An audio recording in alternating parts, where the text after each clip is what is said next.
7월 10일 법률방송 러투데이 시작하겠습니다. 첫 소식입니다. 오늘 열린 박근혜 전 대통령 뇌물재판에 이재용 삼성전자 부회장이 증인으로 채택되면서 관심을 모았던 두 사람의 만남은 결국 이루어지지 않았습니다.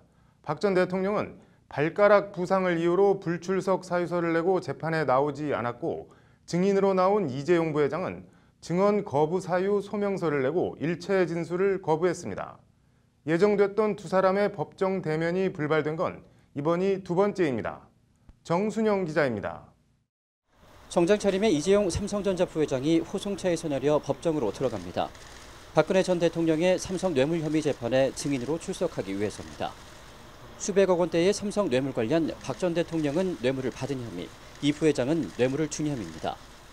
동전의 앞뒷면처럼 같은 운명으로 묶여있는 두 사람의 만남은 그러나 오늘도 성사되지 못했습니다. 박 전 대통령이 왼쪽 발가락 부상과 통증을 이유로 오늘 오전 법원에 불출석 사유서를 제출하고 자신의 재판에 나오지 않았기 때문입니다. 박 전 대통령 변호인은 박 전 대통령이 지난 7일 왼쪽 발을 심하게 부딪혔는데 치료를 받지 않고 재판에 출석하면 상처가 악화될까 우려돼 불출석했다고 말했습니다. 박 전 대통령 측은 그러면서 구치소에서 치료를 받고 있는데 특히 신발을 신으면 통증이 아주 심한 상태라고 덧붙였습니다. 이에 따라 재판부는 박 전 대통령의 변론을 분리해 오늘은 최순실 씨 관련 재판만 진행했습니다. 앞서 지난 5일에는 이재용 부회장 재판에 박 전 대통령이 증인으로 채택됐지만 박 전 대통령은 당시에도 건강상의 이유로 출석하지 않아 두 사람의 법정 대면은 불발됐습니다.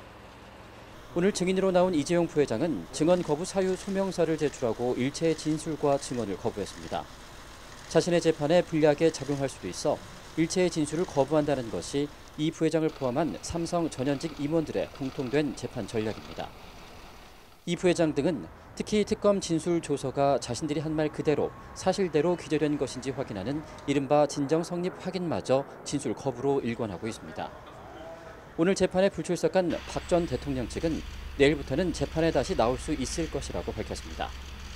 재판정에 아예 나오지 않거나 그나마 나오는 삼성 증인이나 피고인들은 한결같이 진술이나 증언 거부로 일관하고 있습니다. 특검의 삼성 뇌물 혐의 입증이 만만치 않아 보입니다. 법률방송 정순영입니다. 오늘 열린 우병우 전 청와대 민정수석 재판에서 청와대 민정수석실이 문화체육관광부 간부 인사를 지시했다는 증언이 나왔습니다. 서울중앙지법 형사합의 33부 심리로 열린 오늘 재판에 증인으로 출석한 문체부 이모 국장은 자신은 좌천성 인사를 당했다고 생각한다며 자신이 3급으로 승진한 지 불과 한 달 만에 다시 2급으로 승진한 것을 민정수석실에서 문제 삼았지만 이는 공무원 인사권자인 대통령의 행위를 스스로 뒤집는 것으로 생각한다고 증언했습니다. 아울러 우 전 수석 변호인 측이 주장한 자신에 대한 평판과 부하 직원과의 소통 문제, 출장 당시 쇼핑 논란에 대해서도 받아들일 수 없다고 항변했습니다.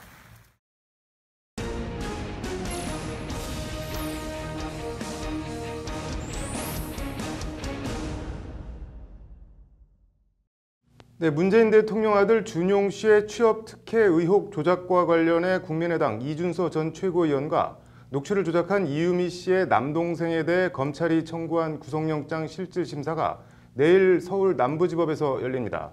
로인사이드 오늘은 이 얘기 좀 해보겠습니다. 김현정 기자, 검찰이 이준서 전 최고위원과 이유미 씨 남동생에 대해서 청구한 영장, 구체적인 혐의 내용이 어떻게 되나요?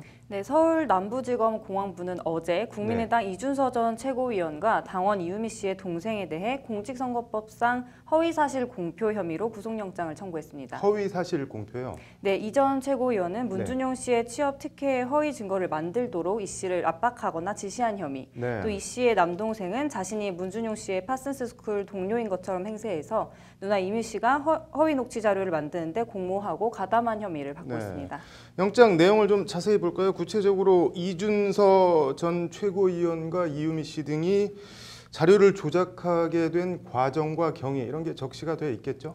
예, 검찰에 따르면 이 전 최고위원은 대선을 10여일 앞둔 지난 4월 말 이유미 씨를 만나 문준용의 파슨스 스쿨 동료로부터 문준용 특혜 채용 의혹을 입증할 수 있는 녹취를 구해오라고 요구한 것으로 나타났습니다. 잠깐만요. 이유미 씨가 뭐 녹취록을 구할 수 있다거나 뭐 녹취록을 구했다고 먼저 말을 한 게 아니라 이준서 전 최고위원이 녹취록을 구해오라 이렇게 먼저 말을 했다는 건가요? 예, 그렇다는 것이 검찰 조사 결과인데요. 네. 검찰에 따르면 이유미 씨가 이준서 전 최고위원에게 준용 씨의 파슨스 스쿨 대학원 동료가 준용 씨가 특혜를 받았다더라 하는 말을 하고 다닌다더라는 취지의 말을 하자 네. 그럼 그런 녹취를 가져와 봐라 이렇게 했다는 겁니다. 네. 이 과정에서 이준서 전 최고위원이 잘 해결되면 당 청년위원장이 될 수 있게 해주겠다. 그러면 비례대표가 쉽게 될 수 있다 이렇게 말했다는 겁니다. 이에 부응하기 위해서 이유미 씨가 자신의 동생이 준용 씨의 파슨스 스쿨 동료인 것처럼 허위로 특혜 의혹 전화 녹취를 조작했다 이런 경위입니다. 네, 뭐 이준서 전 최고위원은 그동안 난 뭐 조작을 지시한 적도 없고 뭐 조작된 사실도 몰랐다는 것과 상당히 좀 다른 내용이네요. 네, 그렇더라도 이준서 전 최고위원의 범죄 혐의가 사라지는 게 아니라는 것이 검찰의 판단인데요. 네. 계속 이 전 최고위원이 자기는 몰랐다고 주장을 하지만 네. 미필적 고의가 성립이 된다고 말했습니다. 미필적 고의요? 예, 미필적 고의는 법률적으로 범죄 사실이 발생할 가능성을 인식하고도 이를 인용하는 것을 말하는데요. 네. 이 전 최고위원의 경우에는 비례대표 언급 등 전후 맥락과 앞뒤 상황을 감안해 볼 때 네. 이유미 씨의 제보가 허위로 조작됐을 가능성은 충분히 인식할 수 있었는데도 네. 적절한 검증을 실시하지 않고 이를 공표했다. 따라서 네. 미필적 고의에 의한 허위 사실 공표에 해당한다고 검찰이 말했습니다. 네, 그렇군요. 이준서 전 최고위원이 국민의당 당 차원 발표 전에 뭐 일부 기자 본인이 아는 기자에게 관련 내용을 흘렸다는 건 또 무슨 내용인가요?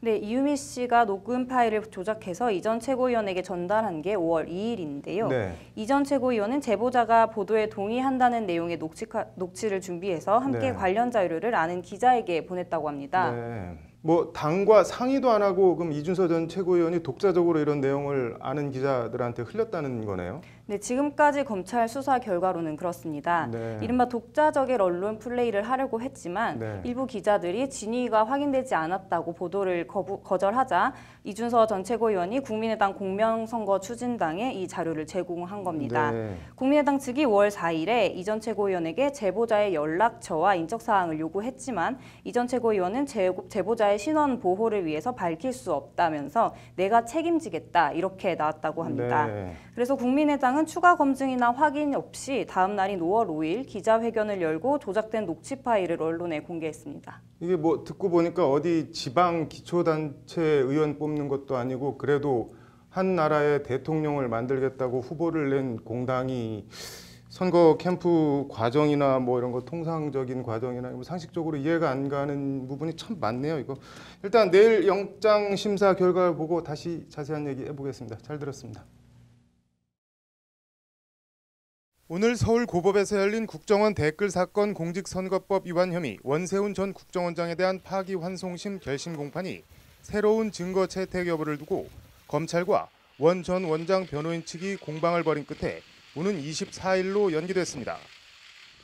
서울고법 제7형사부 심리로 열린 원세훈 전 원장에 대한 파기환송심 재판에서 검찰은 2012년 이명박 정부 당시 총선과 대선 관련 국정원 대응 방안을 논의한 이른바 선거 개입 의혹 문건을 추가 증거로 제시했습니다. 이에 원 전 원장 변호인은 파기환송심이 2년이 다 돼가는데 지금에 와서 언론 기사를 토대로 증거를 또 신청하는 건 부적절하다고 반발했고 재판부는 원 전 원장 측 주장을 받아들여 검찰의 추가 증거 신청을 기각했습니다. 24일 열리는 원 전 원장에 대한 결심 공판은 피고인 신문과 최후 변론, 검찰 구형 순으로 진행됩니다.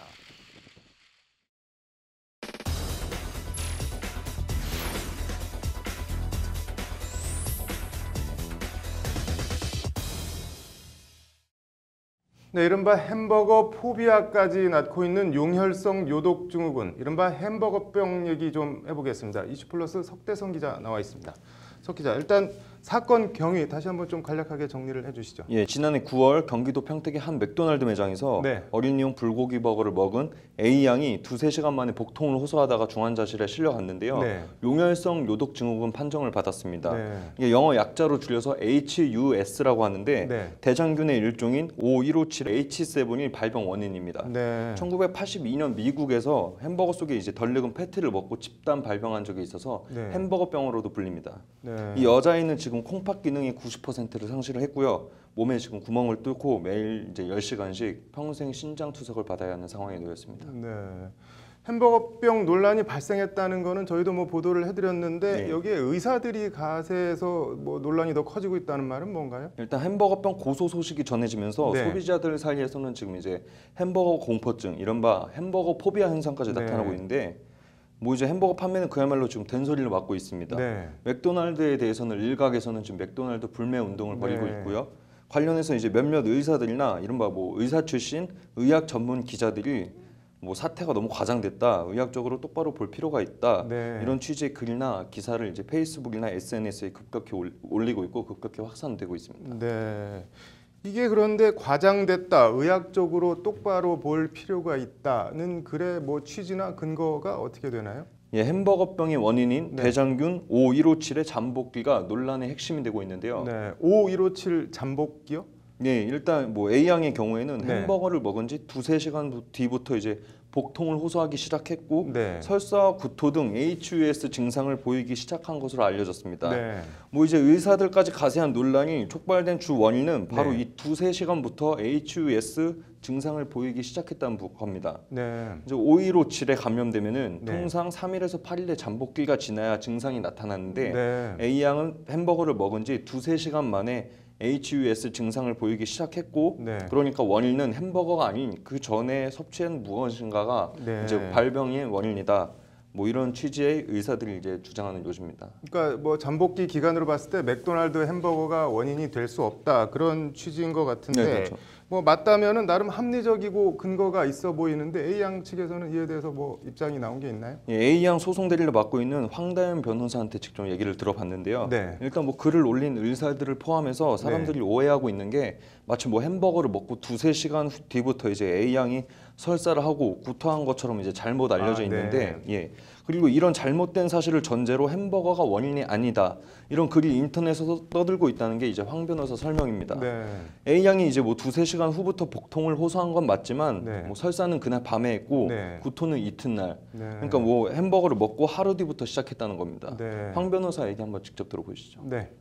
실제로 발병한 증상은 여러 증상이 이제 시간차를 두고서는 나타났고요. 상대방 측에서 물론 뭐 반론을 제기할 수는 있겠지만 현재로서는 햄버거가 원인이라고밖에 생각할 수밖에 없습니다. 상식에 기초해서 이제 당연히 절차를 밟은 거고요. 뭐 황 변호사 말이 맞다고 하더라도 5157 대장균의 경우 통상 체내에 들어오고 사흘 뒤부터 증상이 나타난다고 하면은 네. 다음 날부터 뭐 구토를 하고 했더라도 어쨌든 하루 이틀 시간차가 있는 거는 아닌가요? 예, 뭐 통상은 그렇다고 하는데요. 네. 이 통상이 절대적인 건 아니라는 게 권위 네. 있는 의사들의 말입니다. 네. 뭐 즉 이제 섭취량과 개인적 특성에 따라서 뭐 관련 증상이 더 빨리 나올 수도 있고 네. 혹은 더 늦게 나올 수도 있다는 건데요. 이재가 한림대 의대 교수 설명 직접 들어보시죠. 네. 예, 보통 이제 평균 잠복기가 그 정도는 되고요. 좀 빨리 나오는 사람들도 있고 늦게 나오는 사람도 있어서 먹었던 양이 뭐 그 균이나 이런 게 대량 들어오게 되면 일찍 나올 수도 있긴 있거든요. 그것만 가지고 딱 그 잠복기만 가지고 아니다 이렇게 얘기하기는 좀 어렵다는 얘기죠. 뭐 미묘하고 복잡해 보이네요. 결국 A양이 복통 며칠 전부터 먹은 음식까지 다 역학조사를 해봐야 된다는 건데 실질적으로 뭐 불가능한 상황이 됐는데 이후 검찰 수사와 재판 뭐 쉽지는 않겠어요. 양측에 다. 잘 들었습니다. 프랜차이즈의 이른바 갑질이 사회적 문제가 되고 있는 가운데 정부가 파리바게뜨 가맹점의 제빵기사 불법 파견과 근로시간 조작 의혹 등에 대한 근로감독에 착수했습니다. 고용노동부는 내일부터 한 달간 파리바게뜨 본사와 제빵기사를 공급하는 11개 협력업체, 가맹점 44곳, 직영점 6곳을 대상으로 근로실태 점검을 실시한다고 오늘 밝혔습니다. 앞서 정의당 이정미 의원실은 파리바게뜨가 인력 공급업체에서 제빵기사 등 4,500여 명의 인력을 제공받은 뒤 본사에서 근태와 생산 품질 업무 지시를 내리는 등 불법 파견 의혹이 있다고 밝혔습니다. 또 제빵기사들의 퇴근 시간을 전산으로 조작해 연장 근로수당을 지급하지 않았다고 지적했습니다. 고용부는 법 위반 사항을 점검하는 한편 뚜레쥬르 등 유사업체에 대한 추가 감독 실시 여부를 판단하겠다고 밝혔습니다. 이어서 법조계 소식 전해드립니다. 문무일 검찰총장 후보자가 밤샘 조사 폐지, 물증 중심 수사 등 그동안 검찰의 수사 관행을 개선하는 방안 검토를 인사청문회 준비팀에 지시한 것으로 알려졌습니다. 문 후보자는 청문회 준비팀에 여러 차례 인권을 강조한 것으로 알려졌는데 법조계에서는 자백에 의존하던 수사 관행에서 벗어나 피의자의 인권을 보호한다는 측면에서 바람직한 방향으로 해석하고 있습니다. 박상기 법무부 장관 후보자가 오늘 입장 자료를 내고 자신에 대해 제기된 어머니의 부동산 투기 의혹과 아들의 대학 전과 특혜 의혹을 전면 부인했습니다. 박 후보자는 어머니가 실제 거주 목적 없이 부동산을 매매한 적이 없다며 아들도 학칙에 따른 절차를 밟아 법학 전공을 배정받았고 특혜는 없었다고 해명했습니다. 대한변호사협회가 내일 필수적 변호사 변론주의와 민사 국선 대리인 도입을 위한 토론회를 개최합니다. 필수적 변호사 변론주의는 법정형이 일정 기준 이상의 사건은 변호사 없이는 재판을 하지 못하도록 해 피고인의 인권을 보호하는 제도를 말합니다. 사법연수원이나 로스쿨을 수료하고 군복무하는 공익법무관들이 업무 추진비 등 명목으로 받는 특정 업무 경비도 사실상 보수에 해당하기 때문에 퇴직금에 포함해야 한다는 법원 판단이 나왔습니다. 서울행정법원은 오늘 퇴직한 공익법무관 강모 씨 등 39명이 퇴직금 환수 처분을 취소하라며 공무원 연금공단을 상대로 낸 소송에서 원고 승소 판결했습니다.